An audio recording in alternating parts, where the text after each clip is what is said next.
Good morning 7th class, how are you students. चलिए बच्चे, आज कल आपका पेपर है तो एक बार मैं आपको बता देती हूँ। नन्हे बने महान सेकंड चैप्टर जो आपको आने वाला है, उसके बेटे ये सारे क्वेश्चन आंसर जो हैं वो आपने लर्न करने हैं। बड़े बड़े प्रश्न ये भी सारे लर्न करने हैं।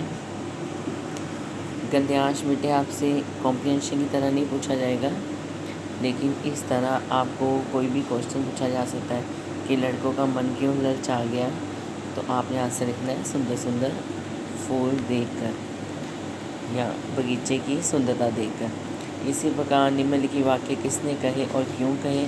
नहीं मैं मुफ्त में भला क्यों आपकी नाव पर चढ़ूँ। ये शब्द बेटे नन्हे ने कहे थे नाविक को। जो अच्छी बातें सोचता है वही जीवन में उन्नति करता है। मेरे लाल तो एक दिन बड़ा आदमी बनेगा। ये नन्हे की माँ ने नन्हे से कहे थे।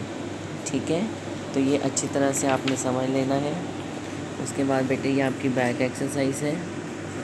किसी व्यक्ति, स्थान या वस्तु या भाव का बोध कराने वाले शब्द संज्ञा कहलाते हैं।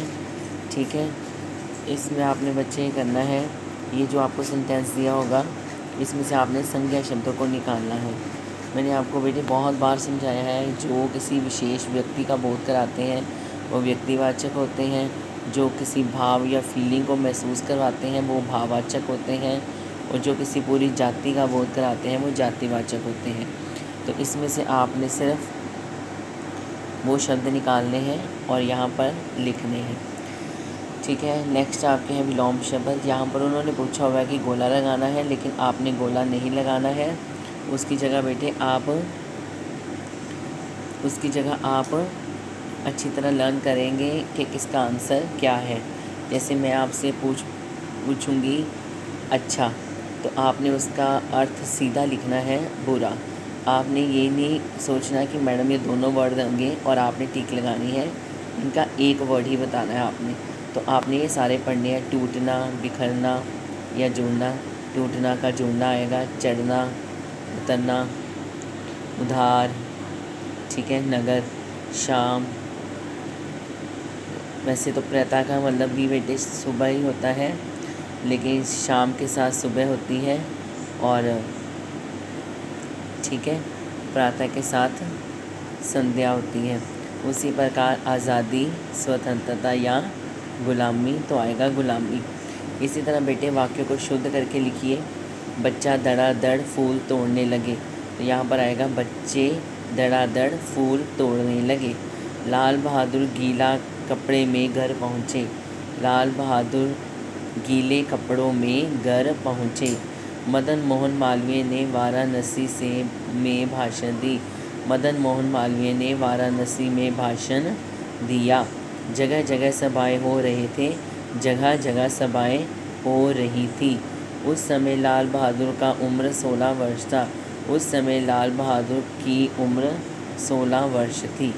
ठीक है, इस प्रकार पूछे जा सकते हैं बेटे। नेक्स्ट आपका है हम सबका रखवाला। इसकी शब्दार्थ अच्छी तरह कर लेने बेटे, दोनों चैप्टर्स के वो ज़रूर आएंगे 3 नंबर में। फिर आपके बेटे निम्नलिखित प्रश्नों के उत्तर देने हैं मौखिक में। ये कहानी किन दिनों की है। हम सबका रखवाला कौन है, ये प्रश्न किसने किया था। कॉफ़ी हाउस में कौन सबकी बातें चुपचाप सुन रहा था। अंधे आदमी की आंखों की रोशनी क्यों चली गई थी। लंगे आदमी ने सूरज के बारे में अपनी क्या राय दी। तो ये सारे बेटे क्वेश्चन से मैंने आपको फेयर कॉपी पे करवाए हुए हैं, अच्छी तरह लर्न करने हैं। फिर बेटे बड़े प्रश्न उत्तर हैं ये सारे, ये भी आपने लर्न करने हैं।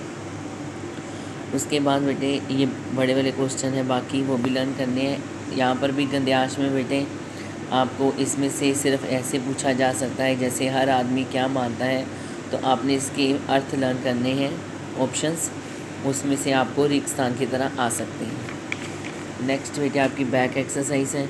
इसमें बेटे कुछ वाक्यों में रेखांकित शब्दों के उचित भेद पर गोला लगाइए।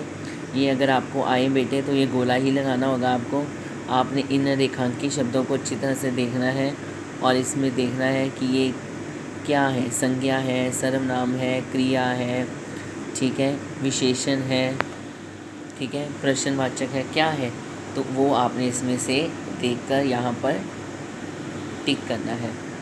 उसी प्रकार वाक्यांश करने हैं बेटे। अरब देश का रहने वाला अरबी, जिसकी गिनती ना हो सके अगिनत। ईश्वर में विश्वास रखने वाला आस्तिक, ईश्वर में विश्वास ना रखने वाला नास्तिक। भारत में रहने वाला भारतीय। इसी प्रकार बेटे रेखांकित शब्दों के वचन बदलने हैं। यहाँ पर बेटे जो शब्द दिए हुए उसको लाइन को अच्छी तरह आपने पढ़ना है।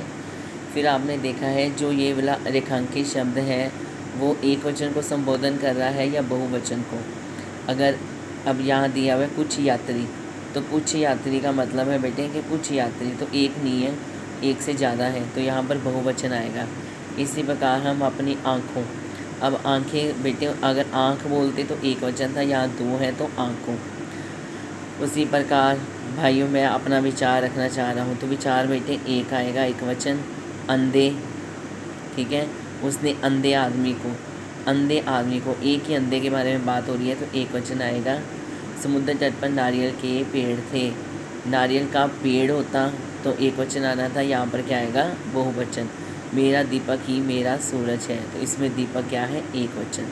तो ये बेटे एग्ज़ाम में आने वाला आपका है, इसको आपने अच्छी तरह से करना है। और एक चैप्टर बेटे आपका ग्रामर में से भी आना है, सेकंड चैप्टर, वो मैंने आपको पीछे वीडियो में अच्छी तरह बता दिया था, उसको अच्छी तरह कर लेना।